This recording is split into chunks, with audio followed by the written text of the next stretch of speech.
All right, everybody, welcome to another edition of Art Brunch, where we explore the wisdom of the arts, spirituality, and the great ideas. Glad to have you with us. So, we are continuing our series and concluding our series on artificial intelligence and seeing how it is expressed through art. Let me ask you, human augmentation, transhumanism, cyber sapiens. What do you think of these terms? What do they mean to you? Do they alarm you? Do they pique your curiosity? Do they inspire you? These terms refer to the next phase in human evolution, the integration of technology, particularly artificial intelligence, to enhance and transcend current human capabilities. The culmination of human evolution represents a speculative future where humans and AI are deeply integrated, potentially altering even what it means to be a human. AI is already becoming an integral part of human lives, as we all know, enhancing cognitive and physical abilities, artistic abilities even, through various technologies. This might include brain-computer interfaces, which enhance decision-making, memory, and attention. In other words, a computer chip eventually in every brain. Then there's the incredible development in robotics. Now, here's a video. Take a look at what this robot can do.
All right, then. So you get the idea. Now, they had a green screen in the background, but that robot actually was doing those things. Integrating, let's see here. Yeah, integrating robotics and AI into prosthetics can improve our physical capabilities. Do you guys remember the 1970s show, The $6 Million Man? It was my favorite as a kid. Well, that has become a reality today. People can receive bionic limbs which respond to brain signals. The man in the upper right controls his bionic arm with his own thoughts. If you want the details of how it works, then I would encourage you to chat GBT it. We used to say Google it, but now I say chat GBT it. Teresa, if you would, will you admit Alexi? He's trying to get in. Then we learned in a previous presentation about her, Aria, a female companion robot who is powered by AI for her conversation skills, with 17 motors driving her facial expressions so that she appears human as possible. This is done so that she generates empathy and deep emotional connection. Does this mean humans will eventually be replaced? Is this a harbinger of an apocalyptic end, as we saw last presentation, an apocalyptic end to humanity when machines will turn on us? Or does it point to a more positive future where humans and AI will collaborate to produce a better world for everybody? What do you believe?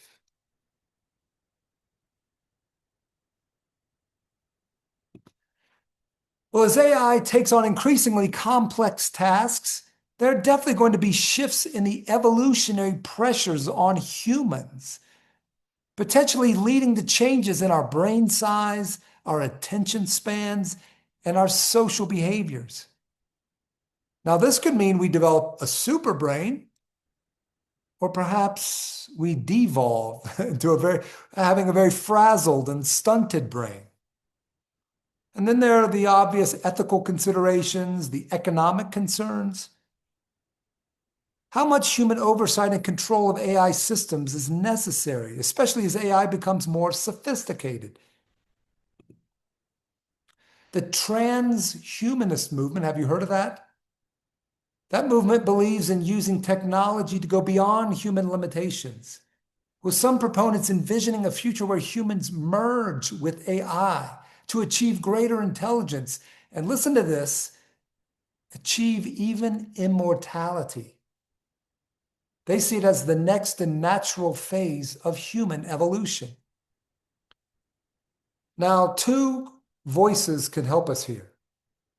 Pierre Teilhard de Chardin, the Jesuit mystic and scientist on the left here, he saw the universe as evolving toward an omega point, which he defined as a final unity of love and consciousness in Christ. He used that term Christ. He is Catholic after all. We can see his use of the term Christ as a symbol for a superhuman, a super connected human to the world, which we are evolving toward as he saw it. And then on the right, Franciscan sister Ilia Delio, whose work blends theology and the latest science. Following Teilhard, she tells us technology is not outside of natural evolutionary processes.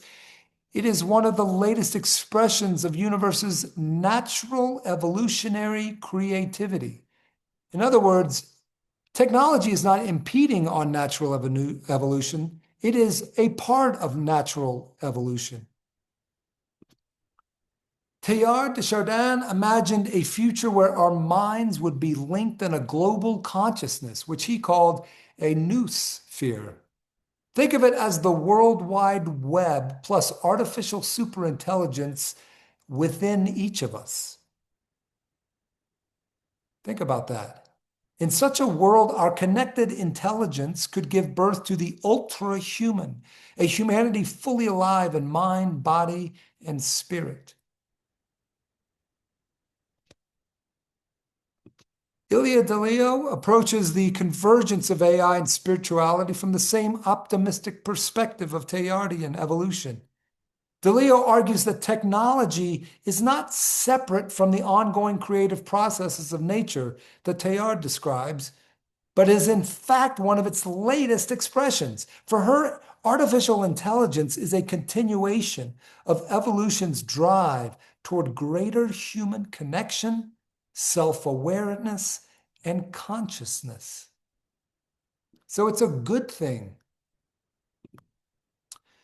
With artificial intelligence, we gain a mirror that can reflect our inner states, help us understand ourselves, and invite us toward deeper mindfulness. All right, like any mirror, it shows both the beauty and the flaws, but at least with the flaws, we know what we need to correct in order to form an AI with the best values of humanity. Could AI increase human consciousness in a mystical or a metaphysical sense? Spiritually, in other words. The Renaissance thinker Pico della Mirandola once declared that humanity's potential exceeded even that of angels. Teilhard believed that with the right use of technology, this could become reality. We humans could surpass the abilities of the highest being that we can imagine in this world and even beyond this world. So for thinkers like Teilhard de Chardin and Ilia Delio, AI is not separate from our spiritual evolution. It plays a critical role. It is a technological unfolding of consciousness toward greater unity, towards greater complexity, and even towards greater love.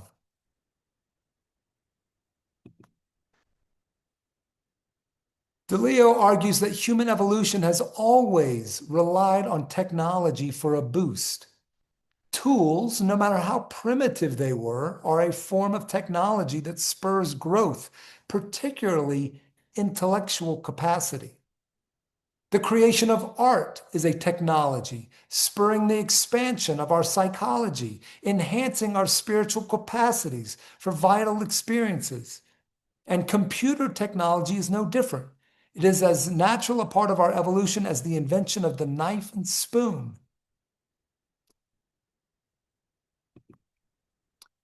An artist who was profoundly influenced by the teachings of Teilhard de Chardin was Salvador Dalí, but not when he painted this work.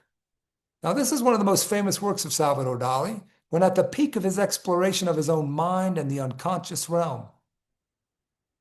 But after the explosion of the atomic bombs in 1945, Dalí's work underwent a change. Look at this. Salvador Dalí did this version of persistence of memory over 2 decades later, this time under the influence of Teilhard de Chardin and the discoveries of nuclear physics. Dalí himself called this body of work nuclear mysticism. Next to one another, we can see the later work has fragmented the earlier version, emphasizing that particles, space, and motion are at the heart of reality. The presence of the fish, that's most likely a reference to evolution. And that clock at the bottom right, it possibly signifies that we are looking at a realm of consciousness that is beyond space and time.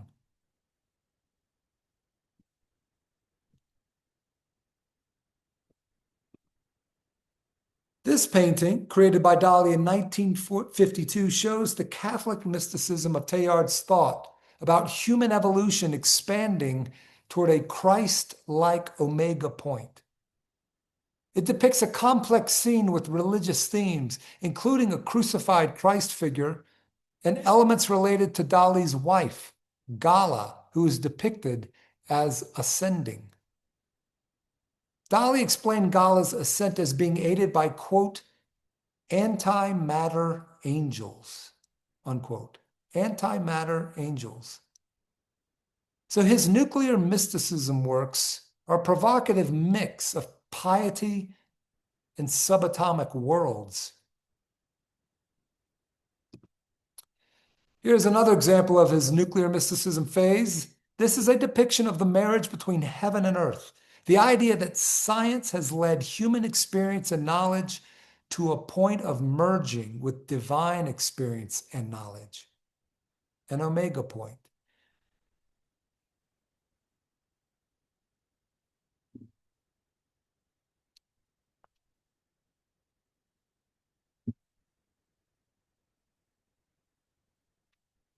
So both Ilia Delio and Teilhard de Chardin affirm a worldview in which evolution, whether it's biological or cultural or technological, is fundamentally spiritual as well. They reject the Cartesian dualism that separates matter from spirit. They instead propose that consciousness is embedded in the very fabric of the universe. Now, in such a view, artificial intelligence is not an alien intrusion into this sacred order. It is a new form of participation in that sacred order.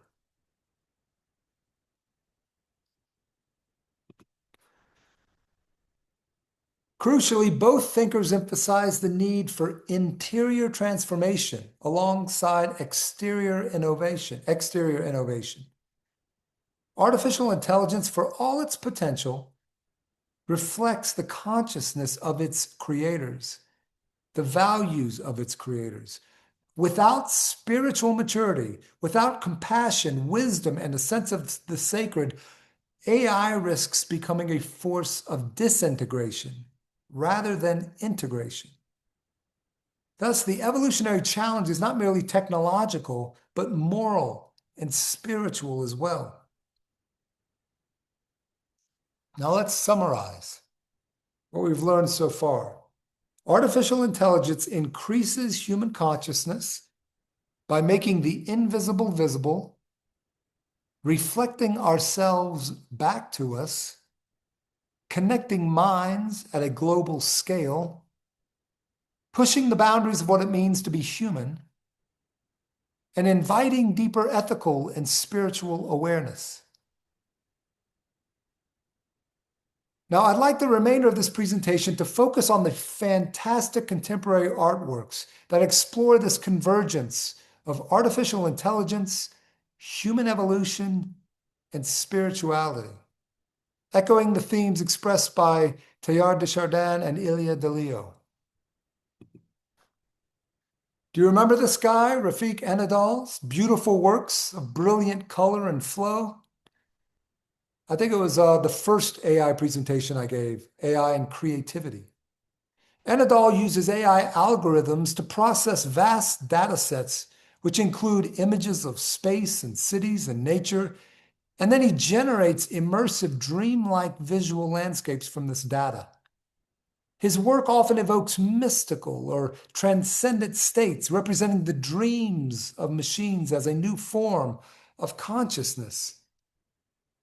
Well, let me offer this 1-minute video as a kind of review for those who saw it, or an introduction for those of you who were not able to see it. Here it is.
All right.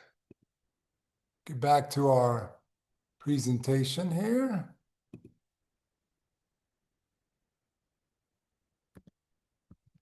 Whoops. Let's see here. Hold on a second. How did I get here?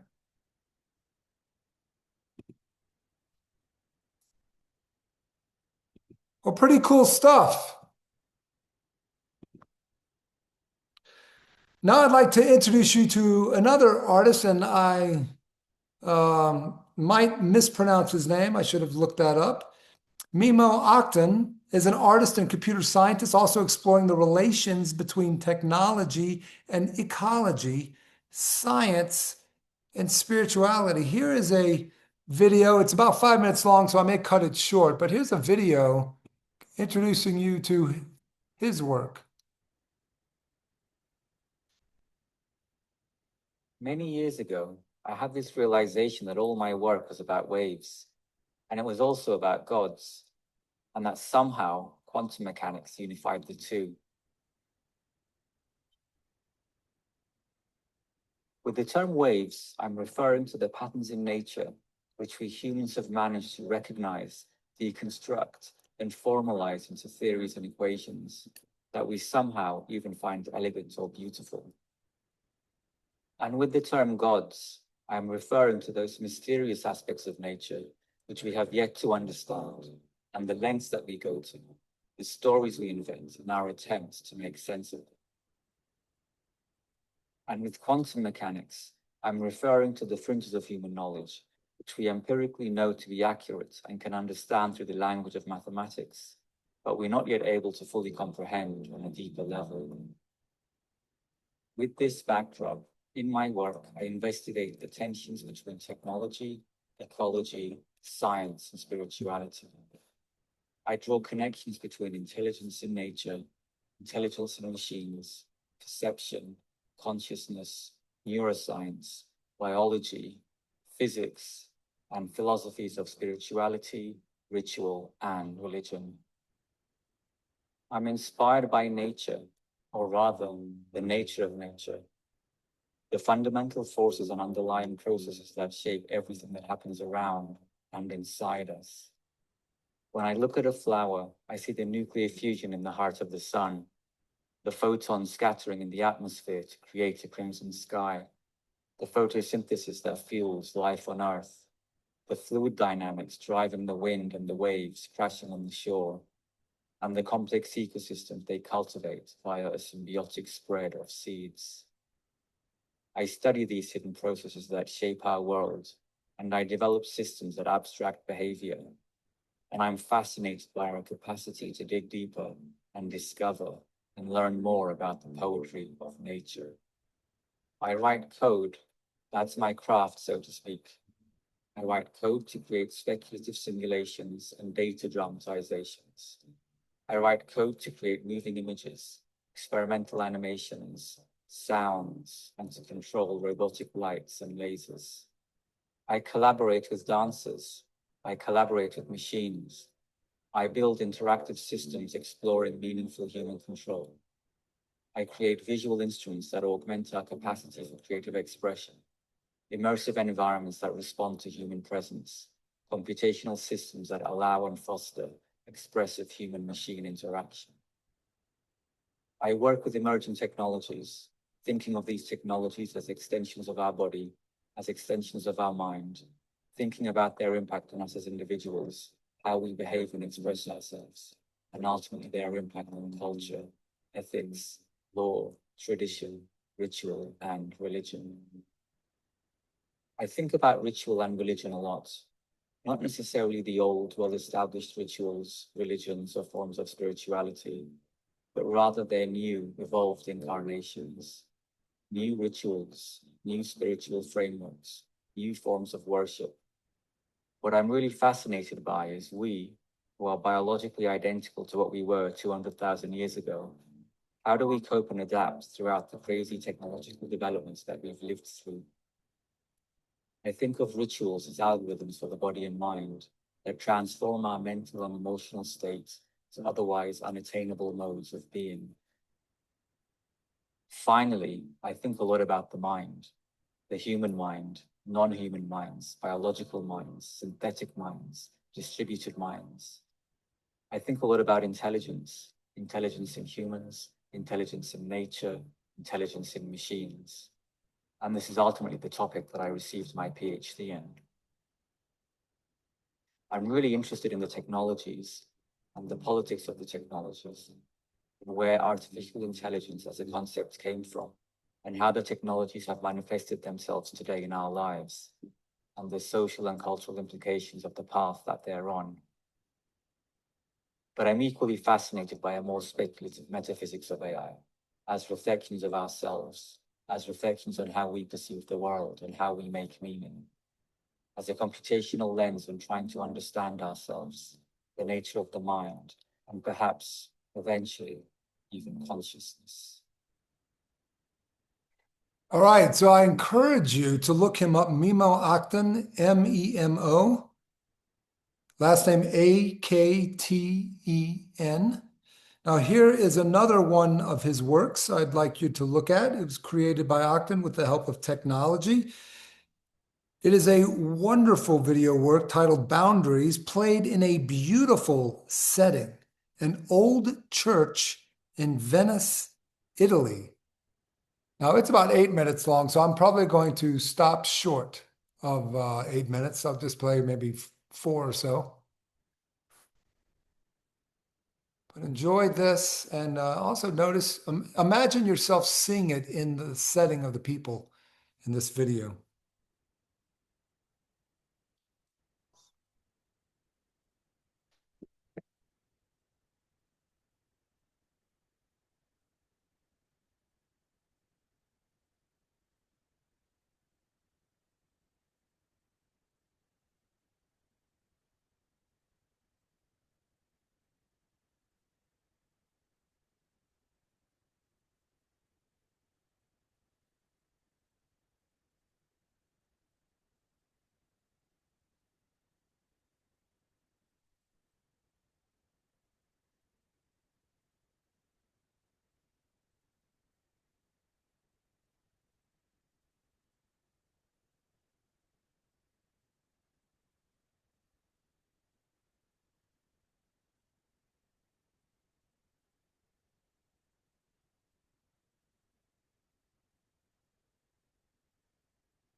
All right, I'll stop there because I want some time for Q&A, but I invite you to go to his website and look at all of his videos. Pretty spectacular stuff, but that was called Boundaries.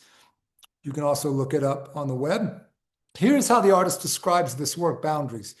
Boundaries is a monumental contemplative artwork that explores the illusory nature of separation between the self and other, body and environment, matter and mind. The work reflects on the deep interconnectedness of everything in the cosmos, from the microbial networks within our bodies to our atoms, forged in dying ancient stars, to ripples in cosmic quantum fields. Boundaries are fictions. They are interfaces. We are not apart from the universe. We are not even in the universe. We are part of the universe. The universe is in us. Just as waves are something that the ocean does, we are something that the universe does. The piece is ultimately a celebration of life, of being alive, of being aware of being alive, and being aware of being aware.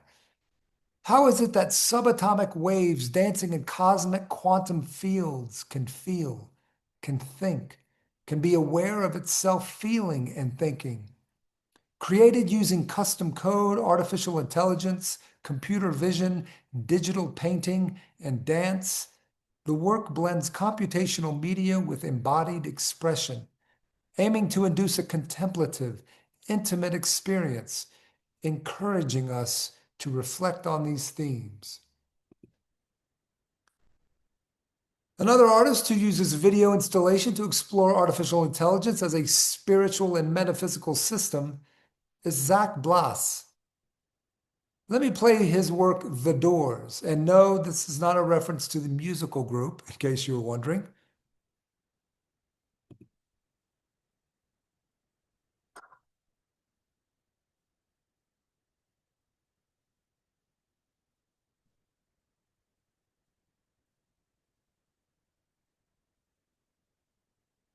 The garden has a strange atmosphere. The trees and the flowers, bright and striking, their separateness and the effervescence of their fragrance illustrate the infinite potency of neurotransmitters within our brains. Perfect for anyone looking for calm, rejuvenating hypnagogic chemicals. There are many monsters within. A leaf blossom, shiny as seen from above, calling all beings. The scientists of the island, the silvery creature we are, the mind is king, wandering, starving. Science not hunger, mitochondrial biogenesis, antioxidant defenses. In this giant glass, we have the power to change your mind. We join the armies of the new heaven, and we will return to land and replace our obsolete fuel cells.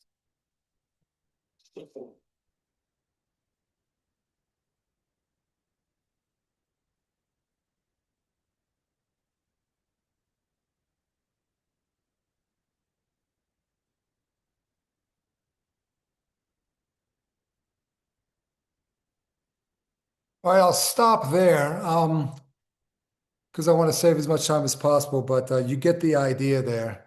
Then there's a final um, video that touches on these themes by a group of artists called the Team Lab, who create interactive installations where digital light responds to viewers' presence. Now, this one is only 2 minutes long. It's the last one. So let me know what you think.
Right. In their work, the boundary between observer and world dissolves. Interconnection becomes visible. The mirrors Ilya Delio's, it mirrors Ilya Delio's theology of deep relationality, that the universe, let me go back here, that the universe is really a communion of subjects, not a collection of objects. Let me repeat that for you. This art installation really is about teaching us that the universe is a communion of subjects, not a collection of objects. So far from being a threat to spirituality, AI could be an opportunity to deepen our sense of cosmic connectedness and universal participation. However, this requires a shift in our consciousness, a transformation from an ego-centered awareness to a world-centered awareness, rooted in contemplative practice and ethical discernment.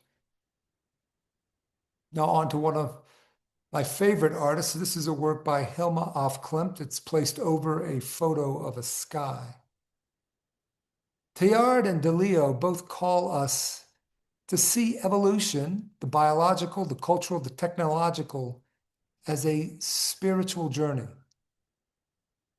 Artificial intelligence will only be as sacred as the souls that guide it.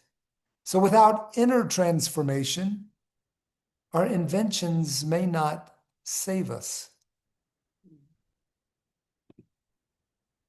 From the first tools shaped by human hands to the algorithms shaping our digital age, technology has always been a part of our becoming.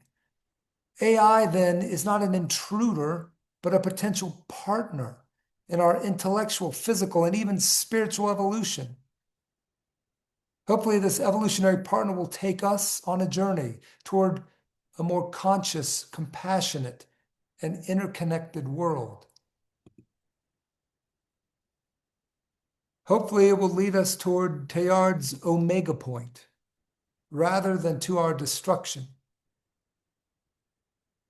In the words of Teilhard de Chardin, quote, The future belongs to those who give the next generation reason for hope.